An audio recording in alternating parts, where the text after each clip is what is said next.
కొన్ని విషయాలు మనల్ని పదే పదే ఆలోచింపజేస్తాయండి, మనల్ని వదలవు కూడా.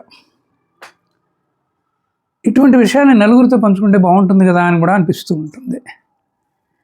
అందుకనే వీడియో చేస్తున్నానండి. ఈ మధ్య ఒక విషయం నా నోటీస్కి వచ్చింది, చదివాను, చాలా బాగుందండి. ప్రతి వ్యక్తి కూడాను తన జీవితానికి అన్వయించుకోవాల్సిన విషయం అన్నమాట. విషయంలోకి నేరుగా వచ్చేస్తానండి. అదేంటంటే, ఒక వ్యక్తి 20 ఏళ్ళకి పైగా హాస్పిటల్లో ఐసీయూలో పనిచేశాడు. ఎంతోమందిని చూశాడు, ఎన్నో మరణాలను కూడా చూశాడు.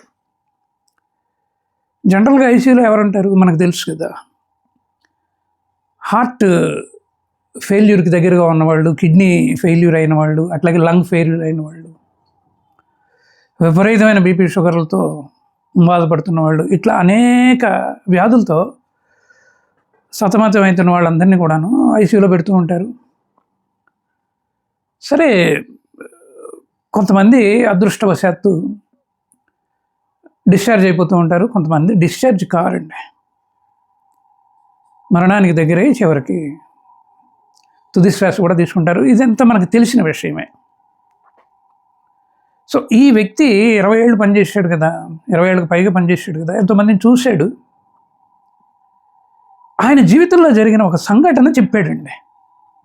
అంటే నాకు వాట్సాప్లో వచ్చిన పోస్టింగు, దీన్ని మీతో పంచుకునే ప్రయత్నం చేస్తున్నాను. ఆయన ఏం చెప్పాడంటే, ఒకరోజు ఒక వ్యక్తి ఐసీయూలో అడ్మిట్ చేయబడ్డాడు. అతనికి దాదాపు 70 ఏళ్ళకి పైగా ఉంటాయి. ఆయన చూడగానే అనిపించింది ధనవంతుడు అని చెప్పేసి. కానీ విచిత్రం ఏంటంటే, వారం రోజులు గడిచిపోయినా కూడాను అతను పైకి రోదిస్తూనే ఉన్నాడు. ఇవన్నీ మామూలే కదా అనుకున్నా నేను కూడాను. కానీ ఒకరోజు నాకు నైట్ డ్యూటీ పడింది. ఆయన దగ్గరికి వెళ్ళి ఎందుకో మాట్లాడాలని అనిపించింది. ఆయన అలా మంచంలో పడుకున్నాడు, కళ్ళు తెరిచి అలా రూఫ్ వైపు చూస్తూ ఏడుస్తూనే ఉన్నాడు. అది కూడాను పైకి వినపడేట్టుగా ఏడుస్తున్నాడు. ఇక నేను మనసుని చంపుకోలేక ఆయన దగ్గరికి వెళ్ళి కూర్చొని ఆయన నెత్తిని అలాగా నిమురుతూ, ఏంటి సార్ ఎందుకు బాధపడుతున్నారు, ఏంటి మీ బాధకి కారణం తెలుసుకోవచ్చా? ఎందుకంటే ఈ ఐసీయూలోకి ఎవరిని రానివ్వరు. మీ మనసులో బాధ ఏదన్నా ఉంటే నాకు చెప్పుకోండి అని నేను అన్నాను. అతను నా వైపు ఒక్కసారి అలా చూసి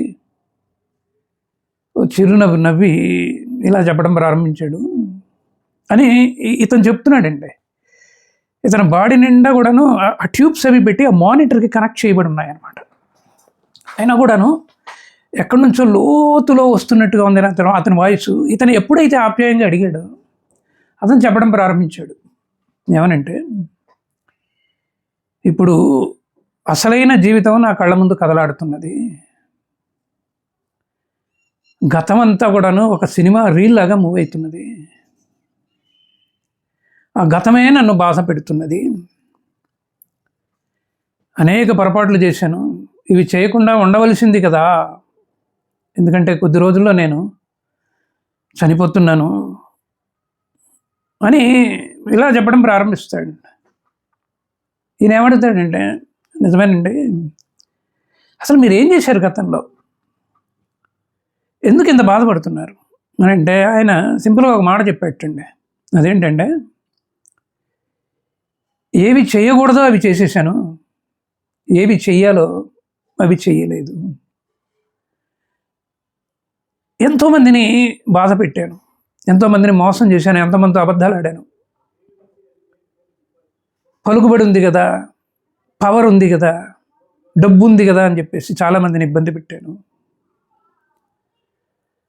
కొన్ని కుటుంబాల నుంచి ఆడవాళ్ళు వచ్చి నా దగ్గర మొరబెట్టుకున్నారు, మా ఆయన జైల్లో ఉన్నాడండి మీ వల్ల, ఇంట్లో ఇల్లు గడవట్లేదని. అయినా కూడాను నేను కనికరం చూపెట్టలేదు. వాళ్ళందరి ముఖాలు నాకు ఇప్పుడు గుర్తుకొస్తున్నాయి.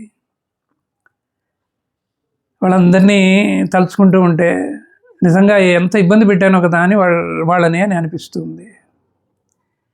కానీ ఇప్పుడు నేను వాళ్ళని కలవలేను. కారణం ఏంటంటే మనసులో నుంచి కదలలేను. వాళ్ళని క్షమించమని కూడాను అడగలేను. ఎందుకంటే నా శరీరం నా స్వాధీనంలో లేదు. నా మనసు నాకు చెప్తున్నది, నా శరీరం నాతో మాట్లాడుతున్నది, ఇంకా నేను 3-4 రోజుల కంటే ఎక్కువ బతకనని చెప్పేసి. నిజంగా ఇంత అహంకారం అవసరమా అని అనిపిస్తున్నది అని చెప్పి రకరకాలుగా చెప్పి రోధిస్తూనే ఉన్నాడండి. ఈయనతో ఈయన కూడాను ఏం చెప్పాలో అర్థం కాలే. మీరు డిశ్చార్జ్ అయిపోతారండి, ఇబ్బంది ఏం లేదు అని అనలేకపోతున్నాడు. ఎందుకంటే ఇతని పరిస్థితి కూడాను అంత దయనీయంగా ఉంది. ఆరోగ్యం రోజు రోజుకి క్షీణిస్తున్నది. ఆ పల్స్ రేట్ కూడాను ఎప్పుడు పడిపోతుందో, ఎప్పుడు మళ్ళీ రికూప్ అవుతుందో తెలియని పరిస్థితిలో ఉంది. కానీ ఇతనికి తెలుసు ఇతను ఉండడు అని చెప్పేసి. ఇన్ని చెప్పి అతను బాధపడుతూ ఉంటే ఒక్క మాట అడుగుతాడు, ఏమంటే నేను ఊరికినే అడుగుతున్నాను, మీరు ఏమనుకోవద్దు, ఎందుకంటే మీ మాటల్లో చాలా పశ్చాత్తాపం ఉంది. ఒకవేళ నిజంగా కనుక ఈ జీవితం మీకు వచ్చినట్లయితే మీరేం చేస్తారు అని అడుగుతాడండి. ఇప్పుడు ఈయన అంటాడు, నా మీద అభిమానం కొద్దీ అడుగుతున్నావయ్యా, కానీ చెప్తాను విను. ఈ జీవితం కనుక నాకు మళ్ళీ తిరిగి వస్తే వయోభేదం లేకుండా ప్రతి వాళ్ళతో మర్యాదగా మాట్లాడతాను, వినయంగా ఉంటాను, అవసరమైతే వాళ్ళ నుంచి తెలుసుకుంటాను, సహాయం కూడా చేస్తాను, ఎవరిని బాధ పెట్టను అని చెప్పి ఇలా చాలా విషయాలు చెప్తాడండి. అంటే చివరికి ఈయన ఏం చెప్తాడంటే, ప్రతి వ్యక్తితో కూడాను వయోభేదం లేకుండా గౌరవంగా ప్రవర్తిస్తాను అని చెప్తాడండి. చెప్తాడు. అలా చెబుతూనే ఆ ఉద్వేగాన్ని తట్టుకోలేక అలా నిద్రలోకి జారుకుంటాడండి. ఇతను ఒక 5 నిమిషాలు కూర్చుంటాడు, మళ్ళీ కళ్ళు తెరిచి ఏమైనా మాట్లాడతాడేమోనని.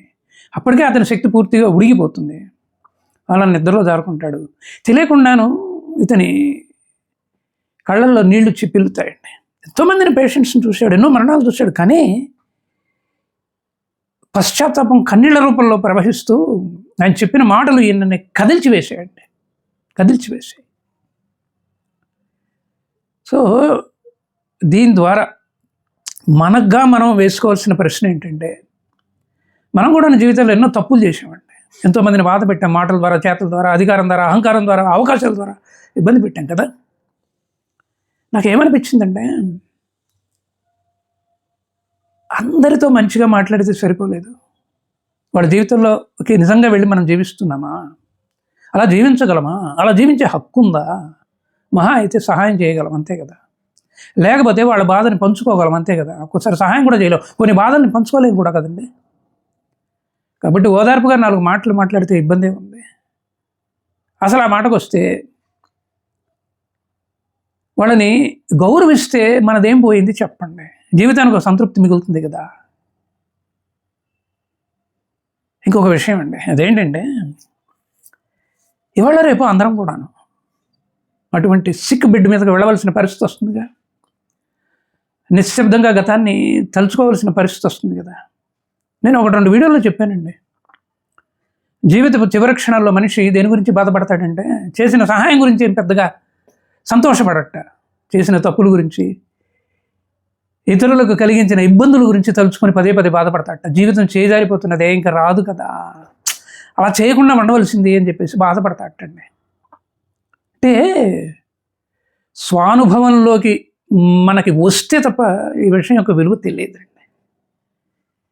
కాబట్టి ఈ విషయాన్ని మీతో పంచుకుందామని వీడియో చేస్తున్నానండి. ఈ కాన్సెప్ట్ నా దృష్టికి వచ్చి 4 రోజులు అయింది. సైలెంట్గా అయిపోయానండి. ఎవరు కనిపించినా సరే వచ్చి నువ్వు నవ్వటమో, నమస్కారం పెట్టడం, వాళ్ళు చెప్పింది ఏదైనా చెబితే వింటాం, అంతేనండి. సలహాలు కూడా ఇవ్వట్లేదు. నేను కూడా గౌరవిద్దామండి, అంతే, గౌరవాన్ని ఇద్దాం, అంతకంటే ఏం చేయొద్దండి, ఏం చేయొద్దు. చేతనైతే సహాయం చేద్దాం, ప్రతిఫలం ఆశించుకుంటే సహాయం చేద్దామండి. ఎందుకంటే జాతస్య మరణం ధర్మం, ఎప్పుడొకప్పుడు మనం కూడాను తుది శ్వాస తీసుకోవాల్సిందే. సంతృప్తిగా వెళ్ళిపోతామా, లేకపోతే గతంలో చేసిన తప్పులు తలుచుకుంటూ వెళ్ళిపోతామా అన్నది మన చేతిలోనే ఉందండి. నేనేదో ఉద్వేగంతో మాట్లాడుతున్నాను అనమాట అనుకోవద్దండి దయచేసి. ఒక చిన్న విషయం చెప్పి ముగించేస్తానండి. ఇప్పటిదాకా ఎన్నో తప్పులు చేశాం కదా, ఇంకా జీవితం మిగిలిందిగా. ఈ జీవితాన్ని మనం ఎందుకు అర్థవంతం చేసుకోకూడదు, చేసుకోకూడదు. ఇంకో 10 ఏళ్ళు బతుకుతాం, 5 ఏళ్ళు బతుకుతాం, లేకపోతే 20 ఏళ్ళు బతుకుతాం కదా. ఒకళ్ళని అనవసరంగా నిందించి తప్పుపట్టి బాధ పెట్టి మనం బాగుకునేది ఏముంది చెప్పండి. ఆలోచిద్దాం. ఇంతేనండి ఈ వీడియోలో, ఎంతకంటే చెప్పాల్సిందేం లేదు. నా వీడియో నచ్చితే ఛానల్కి సబ్స్క్రైబ్ చేయండి, లేదు నాతో మాట్లాడాలనుకుంటే నాతో మాట్లాడండి. నా పేరు మారుతి కిరణ్ పోరూరి. నా యూట్యూబ్ ఛానల్ మీకు తెలుసు కదా.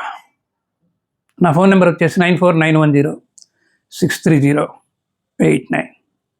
ఉంటానండి. నమస్కారం.